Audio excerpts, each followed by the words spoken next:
오늘은 겨울철이면 누구나 걱정하는 난방비, 특히 전기세와 가스요금 폭탄을 막는 방법을 쉽게 풀어드립니다. 많은 분들이 난방 온도를 낮추는 것만 생각하시지만 사실 난방비를 반으로 줄이려면 난방 모드, 보일러 설정, 습도 관리, 단열까지 함께 관리해야 합니다. 특히 실내 모드, 온돌 모드, 외출 모드를 제대로 이해하면 같은 온도에서도 훨씬 적은 비용으로 집안을 따뜻하게 유지할 수 있습니다. 실제로 서울 송파구에 사는 70대 부부는 난방 모드를 바꾼 것만으로 한 달 도시가스 요금이 14만 원에서 8만 원대로 줄었습니다. 오늘은 이 원리가 왜 그런지, 그리고 여러분이 집에서도 바로 적용할 수 있는 난방 절약법을 알려드립니다. 먼저 많은 분들이 헷갈려하는 두 가지 기능부터 정리해 보겠습니다. 실내 모드는 실내 온도에 따라 보일러가 자동으로 꺼졌다 켜졌다 합니다. 예를 들어 22도로 설정하면 22도에 도달하면 보일러가 멈추고 온도가 20도 정도로 내려가면 다시 켜지는 방식입니다. 즉 필요할 때만 가동하기 때문에 장시간 난방에도 비교적 효율적입니다. 반면 온돌 모드는 바닥 배관의 물 온도를 일정하게 유지하는 방식입니다. 실내 온도와 상관없이 배관 속의 물을 계속 데우기 때문에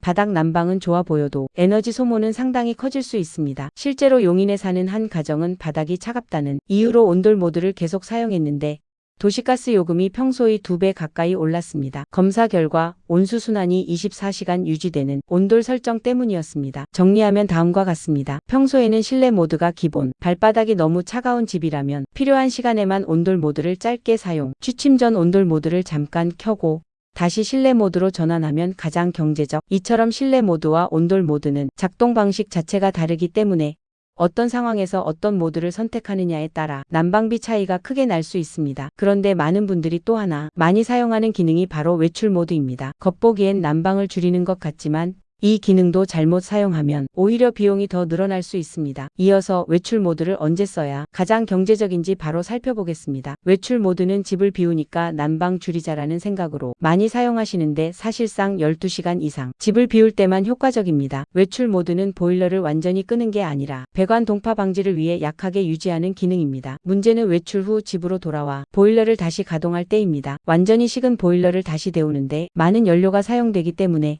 짧은 외출에는 오히려 요금이 상승할 수 있습니다. 출근 전 3, 4시간 비울 때 외출 모드를 사용하던 한 60대 남성은 외출 모드를 끄고 실내 온도만 18도 정도로 낮춰두는 방식으로 바꾸자 한 달치 가스비가 약 25% 줄었습니다. 이처럼 외출 모드는 이름 때문에 절약 기능처럼 보이지만 실제로는 사용 시간이 핵심입니다. 짧게 비울 때는 오히려 난방비가 더 늘어날 수 있다는 점 꼭 기억하셔야 합니다. 그리고 많은 분들이 놓치는 또 하나의 부분이 바로 온수 온도 설정입니다. 샤워나 세면에 사용하는 물 온도만 적절히 조절해도 난방비가 크게 달라지기 때문에 이제 온수 온도를 어떻게 설정해야 가장 효율적인지 이어서 살펴보겠습니다. 많은 분들이 겨울엔 온수를 뜨겁게 쓰다 보니 온수를 60에서 80도로 설정해 두는 경우가 많습니다. 하지만 가장 효율적인 온수 온도는 40에서 50도.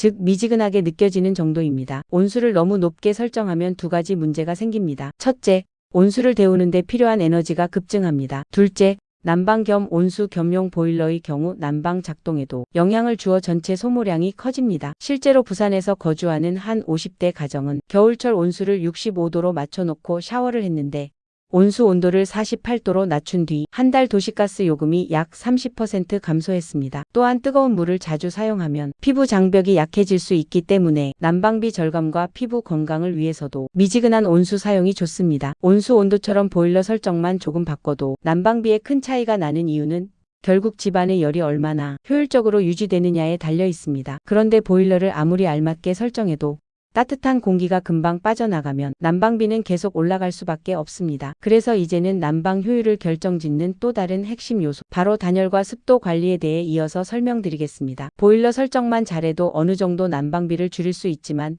집안의 열을 얼마나 오래 유지하느냐가 결국 난방 효율을 좌우합니다. 특히 겨울철에는 따뜻한 공기가 빠져나가는 속도가 생각보다 빠르기 때문에 단열과 습도 조절이 제대로 갖춰지지 않으면 난방비가 계속 늘어날 수 있습니다. 먼저 단열부터 살펴보겠습니다. 창문 틈이나 현관문, 방과 거실 사이의 문 아래쪽처럼 작은 틈은 따뜻한 공기가 가장 먼저 빠져나가는 곳입니다. 이 부분을 단열 테이프나 문풍지로 보완하면 체감 온도가 눈에 띄게 달라지고 실제 난방 손실도 줄어듭니다. 창문 전체를 바꾸지 않아도 틈새만 막아도 열 손실을 약 20%까지 줄일 수 있다는 연구 결과도 있습니다. 경기도에서 혼자 거주하는 한 60대 여성은 거실 창문 틈 때문에 난방을 계속 올려도 금세 집이 차가워지는 문제가 있었습니다. 단열 테이프를 통해 창문 틈을 막고 방문 아래쪽까지 문풍지를 설치한 뒤에는 동일한 온도로 설정해도 난방이 훨씬 오래 유지되었고 다음 달 가스 요금이 3만 원가량 줄어들었습니다. 습도 관리도 빼놓을 수 없습니다. 겨울철 난방을 계속 사용하면 실내 습도가 급격하게 떨어져 30% 이하가 되는 경우가 많습니다. 습도가 낮으면 같은 온도에서도 훨씬 춥게 느껴지는 이유는